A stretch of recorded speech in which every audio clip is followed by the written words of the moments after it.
Hey Leo, it's Empress Rose here. Welcome to your reading. These are general readings, so take what works, leave what doesn't. If I don't find your storyline or wavelength on this reading, go check your other major placements. We are just doing, we're not doing an extended this week, so we're just going to do this reading. That's that. I've already shuffled. Cut the deck. What do we have at the bottom?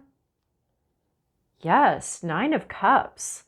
A lot of happiness. Not quite home yet, but you've got treasure. You've got some joy here, some treasure. You're on your way. You just have to not quite landed yet with it, but there's something to show off here. You're bringing back some treasures here. So maybe this is about your journey back home after you're going to show off some of this plunder or treasure that you have. It's about happiness. It's about being very happy and being very proud of happiness and having really won something, having really achieved and accomplished something that makes you very happy. Past, present, inner landscape. What's at issue? Environment, to-do list, possible outcome. All right, Leo. Leo, so far you are winning the prize for the best reading this week so far. All right, in your recent past, you have 10 of Cups. There has been happiness. There has been satisfaction. This isn't your first go round with this. You have achieved before. You have acquired a happy home, a happy life. You've had this in the past. You're on your way again. I see like a new adventure here, but this is just joy, having, I don't know, like moments of peace, or this moment, you know, when you look around your house and your home and you're just like, this is nice. I like this. This is a moment of rest, a moment of peace. You know, we head back into the woods again, but this is one of those moments. So you've had that already. You've experienced that. You know what that feels like. You've had that sense of pride and joy in your home. Current situation, we have the Empress. So there's a little bit of independence here, and maybe you were happy independent, or maybe we're referencing some independence right now. So some sort of independence. This is independence that comes from growth, and there's abundance here, but there's been a wounding. There is sort of a difficult past with this Empress in particular. There is something very difficult in her past that she's grown from, she's developed from, and she's in a way gained her independence from something because of this difficulty. She's almost coming off as a nun right now, or someone that's given up on, not given up, is going to be fine without connection. If that's what connection is, she's fine without it. Thank you. She will take care of herself. She does not need other people to take care of her. There's a sense of protectiveness. She's very self-protective here in this deck, in what I'm reading right now. I think someone else got this card and I felt it was a little different, but there was like a painful past. I got more of a Kuan Yin vibe from that one, but this one is a little bit of the same, like having these wounds, having created quite an independent spirit and a sense of self-sufficiency. What's interesting, though, is now we have the Hierophant in your hopes and fears. Are you wanting, this could be wanting an official position, wanting to be, like knowing what you have to offer, knowing, what you have to offer, what kind of abundance you can bring to a situation, being very self-confident and self-assured. And this hope, your fears, your inner landscape, you could be thinking about wanting some sort of official status to be bequeathed upon you. The Hierophant is usually a religious figure, about sort of religious, official, very official here. But in this one, actually, there's a sense of sanctuary here. There's communication. There's spirituality. This is a much more spiritual Hierophant than I'm used to seeing. He doesn't have his acolytes. He's not surrounded by Yasmin. We're not really referencing the institution here. We're more referencing a direct connection with spirituality. And there's safety and sanctuary. So you may be looking for a connection with the past. You may be looking for a connection with your ancestors, looking for wisdom from them. There is a sense of wanting to feel safe. And maybe this Empress, maybe that's why I was picking up a little bit. She's self-sufficient, but she doesn't feel safe here. She's very protective. She's very protective of herself, of her identity, of who she is. And then this Hierophant's here talking about spiritual leaderships, talking about leadership of some kind, talking about being an oracle, a divine,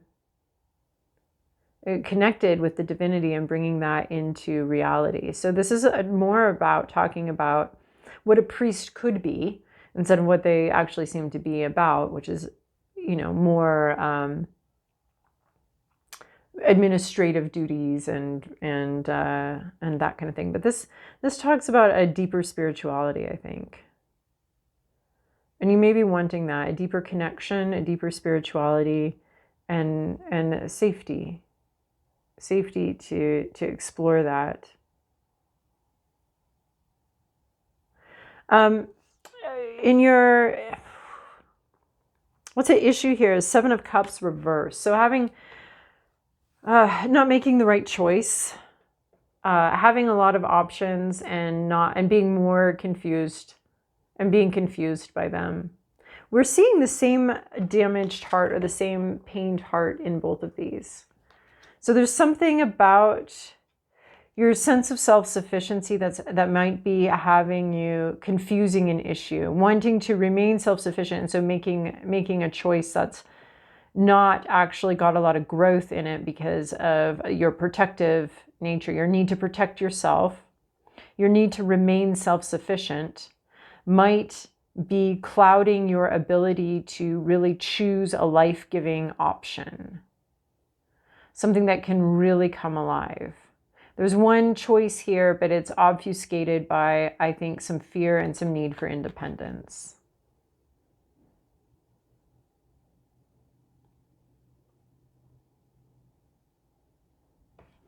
In your environment, we have the World card. This is kind of a cop-out for the environment, but it's all about things that are outside of our control, larger cycles in the world. This World card also can talk about the end of a book, the end of a chapter for you. It sits right underneath this Ten of Cups. So there might have been quite a bit of happiness available to you in the past, but in the current situation, that situation may be ending. Ten of Cups is also an end, right? It's a completion, which hints at an end of an era. So the Ten of Cups is the end of an era. Something's been completed. We're proud of it. We've accomplished something. And this is about the end of the book.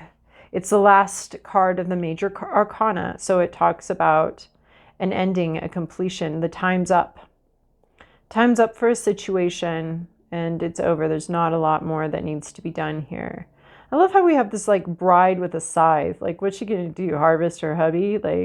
She's what is she doing here? It's the world, it almost has a praying mantis vibe. But there is a sense of time's up. It's time now. We've come full circle. We're back where we began. It's time for something. So you have reached the place in the orbit where it's time for something, and this is being indicated to you in your environment. There's either some signifier that this is the end of something. There's something that's signaling that a large cycle has completed, that you've come full circle to where you were at, to a completion. This is in external. This is not. So this could be something larger than you, something having to do with the seasons, with the planets, with institutions. And we have the Hierophant here, which is typically an institutional thing. This could be a job winding down or a relationship winding down or something like that. Something external to you that maybe you can't really stop. You can't stop the world from moving. So it is something that's out of your control completely. And that in your external is sort of underlining that. Your to-do list is the Magician. I like this to-do list. I don't know how you be a magician, but it sounds like fun. So it's number one here. And what's interesting is we have this 10, we have the 21, and then we move straight into the number 1, and then we also have a 1 of cups coming up. So we have this completion and then this renewal here. So some sort of cycle completes, something ends. But in order to bring this new renewal in, this Ace of Cups is where we're headed, right? I'm going to go back and talk about the Magician in a second. But this is our possible outcome, Ace of Cups, something renewed. The desert receiving its rain finally, coming back to life. A renewed relationship, it could be a whole new relationship, or it could be a renewed relationship. Your cup will be overflowing. There will be... there's a renewal of life, right? And I like it because we have this emotionally satisfying thing, and this is what this, it's like there's a whole circle being completed. You've been happy before. You've had this happy home, had this happy moment. We have this 9 of Cups about this sense of achieving something that you're proud of, that you're happy with. We have sort of some some trauma-informed independence here. We've got wanting something to be more official or be more spiritual, or be a higher love, a higher connection. We've got a choice that's being clouded by past hurts and past pain and this need for independence. We've got something coming to an end, a major cycle ending.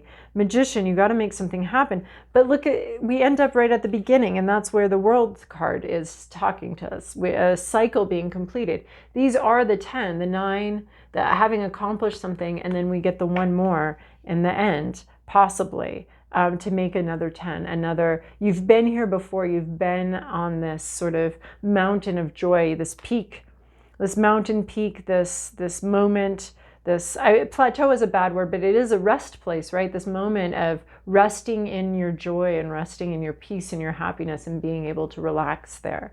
So there's something going on here that has the potential to create a 10 of Cups again, but it has to start at the 1. You have to start at the beginning, the renewal, the new thing, and go through the whole journey. So what's your to-do list in order to get there again, in order to get back to that 10 of Cups again? Because we have a cycle here. We have a cycle. You're going through a larger cycle, and we're getting back to the 10 of Cups. We're not quite there yet, but it looks like we can add that 1 extra cup there. So the Magician, this is bringing the magic, really. The Magician also talks to me about using your words, abracadabra, these magic words. And it's reminding me of this Hierophant here. Sort of, he's got a Ouija board, but I feel like the Ouija board could probably spell out abracadabra. We've got something with words here that some higher words, some spiritual words.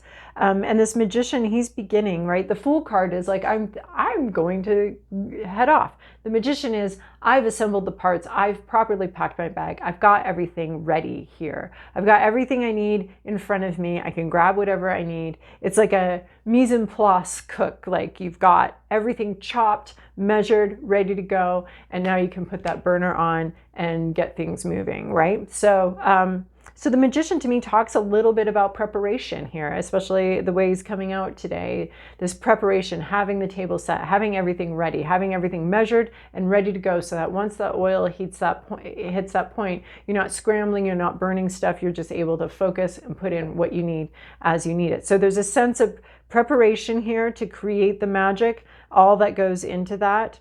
I love how this Hierophant here has just 2 candles burning, but this Magician's got a whole sombrero full of candles going right here. He is on fire. I don't know how you accomplish that and how you get to that magical moment where you're in flow and you've got everything you need and it's all coming at you. But so all I can say is prepare to be the Magician, bring the things together. Again, it's a very spiritual card. We've got crystals, crystal ball. He's got everything he needs. He's got all the suits here, the cups, the wands, the swords, the pentacles. He's got all the intention, and maybe it's just waiting for the intention, the spark to bring this all to life, the reader. So again, the Hierophant and the Magician are looking pretty similar. The Hierophant, though, is in your hopes and fears of hoping to be at a higher level, hoping to have a deep connection, hoping to receive a message or to give a message. And the magician is here, and he's much more ready to go. Is very prepared, very ready to go. So you might have some options. You might be having difficulty picking them, but there's something about, in order to come full circle, in order to get back to this 10 of Cups, you have to be a magician with your words. You have to connect deeply with your higher self, with the power, with energy. You're bringing some sort of spark.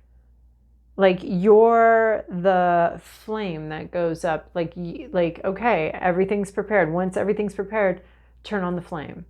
And then that's the spark, and that's the magician, is he's going to turn on the flame and bring it all together. So that's your to-do list. But what it does is it completes a cycle here.